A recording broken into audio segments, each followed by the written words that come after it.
বন্ধুরা, সবাই কেমন আছো? আশা করি সকলে খুবই ভালো আছে। তো আমিও ভালো আছি। তো এখন চলে এসেছি রাত্রেবেলা, দোকান থেকে কেবলই বাড়ি ঢুকলাম। তো এখন বাড়ি ঢুকেও শান্তি নেই, এখন এত রাতে রান্না করতে হবে। তো যাই হোক, কি আর করার। তো তোমরা সাথে থাকো, দেখতে থাকো কি রান্না করি। যদিও বা ভালো কিছুই, মানে একটা টেস্টি কিছু রান্না করবো শীতের দিনে, যেটা সবার পছন্দ। তো দেখতে থাকো আমি কি রান্না করি। বন্ধুরা, এই যে আমি এখানে 3 রকমের ডাল নিয়ে নিয়েছি, মুসুর ডাল, মুগ ডাল আর মটর ডাল। আর এখানে নিয়েছি কিছুটা চাল। তো আশা করি তোমরা তখন বুঝতেই পেরে গেছো আমি কি রান্না করব। তো বন্ধুরা, আমি ডালটা একটু 3 রকমের ডাল মিক্সড করা আছে। তো ডালগুলো আমি হালকা একটু ভেজে নিচ্ছি, তাহলে একটু টেস্ট ভালো হয়। তো আমি ভেজে নিই, সবকিছু ভেজে তারপরে একবারে রান্না করব। তোমরা আশা করি বুঝতেই পারছো কি রান্না হতে চলেছে। হয়ে গেছে আমার ডালগুলো ভাজা। তো বন্ধুরা, দেখতেই পাচ্ছ এখানে আমি সব রকম সবজি কেটে নিয়েছি। এখানে নিয়েছি আদা আদা গ্রেট করে নিয়েছি, কাঁচা লঙ্কা, টমেটো, গাজর, কিছুটা আলু, মটরশুঁটি আর ব্রোকলি। আর এখানে নিয়েছি কিছুটা বাঁধাকপি। বাঁধাকপিটা একটু বেশি দেব, কারণ শীতের দিনের বাঁধাকপি সবজি খেতে খুব ভালো লাগে। সব আমি কেটে পরিষ্কার করে ধুয়ে রেখেছি।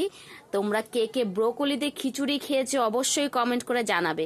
তো আমি রান্না করতে চলেছি সব রকম ডাল দিয়ে খিচুড়ি, আর ব্রোকলিটা দিচ্ছি, জানি না কেমন হবে, আমিও ফার্স্ট টাইম খাবো। তো তোমরা অবশ্যই কমেন্ট করে জানাবে কে কে ব্রোকলি দিয়ে খিচুড়ি রান্না করে খেয়েছো। তো আমি তেজপাতা দিয়ে দিলাম, তারপরে দিয়ে দিচ্ছি কিছুটা জিরে আর কিছুটা কালো জিরে, আর দিয়ে দেবো বেশ খানিকটা 5 ফোড়ন।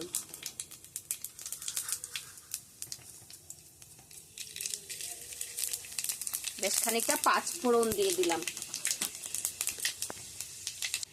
5 ফোড়নে তো সব রকম কিছু থাকে না, তাই জন্য আমি একটু আলাদা আলাদা করে সবকিছু দিই।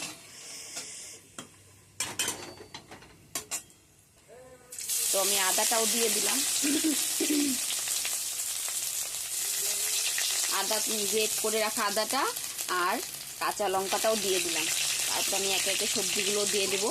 সবজিগুলো একটু ভেজে নেব, তাহলে খেতে ভালো লাগে। ভাজা হোক।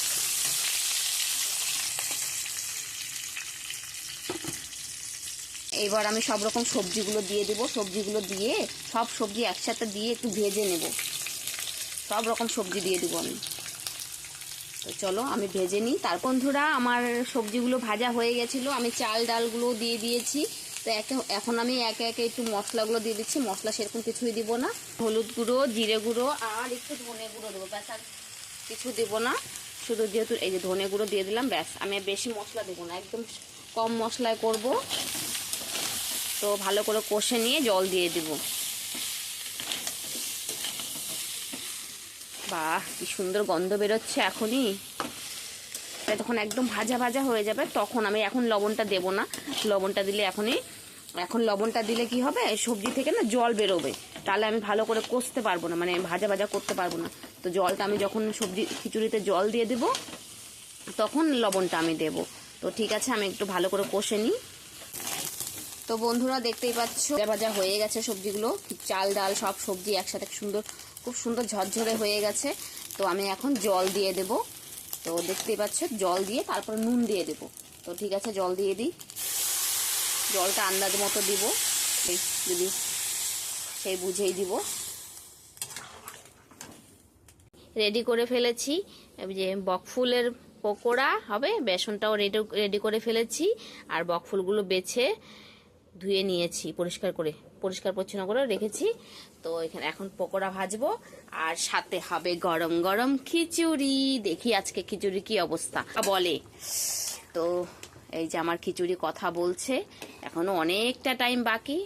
তো এখনো ট্রেন মাঝপথে দাঁড়িয়ে, এখনো ট্রেন তার গন্তব্যস্থলে পৌঁছয়নি। তো গন্তব্যস্থলে পৌঁছলে তারপরে তোমাদেরকে দেখাবো, ঠিক আছে?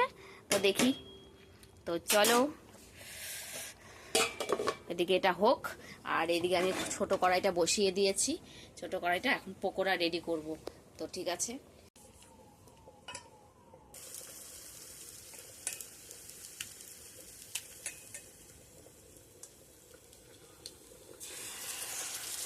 দেখো গরম গরম ধোয়া ওঠা খিচুড়ি কমপ্লিট হয়ে গেছে। কে কে খাবে ঝটপট চলে এসো। আর এদিকে এই যে গরম গরম পকোড়া ভাজা হয়ে গেছে, দুটোই আমার রেডি। তো এখন গরম গরম খিচুড়ি আর পকোড়া খেয়ে নেব।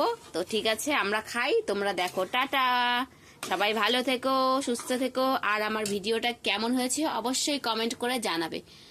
ততক্ষণ সবাই ভালো থেকো, সুস্থ থেকো।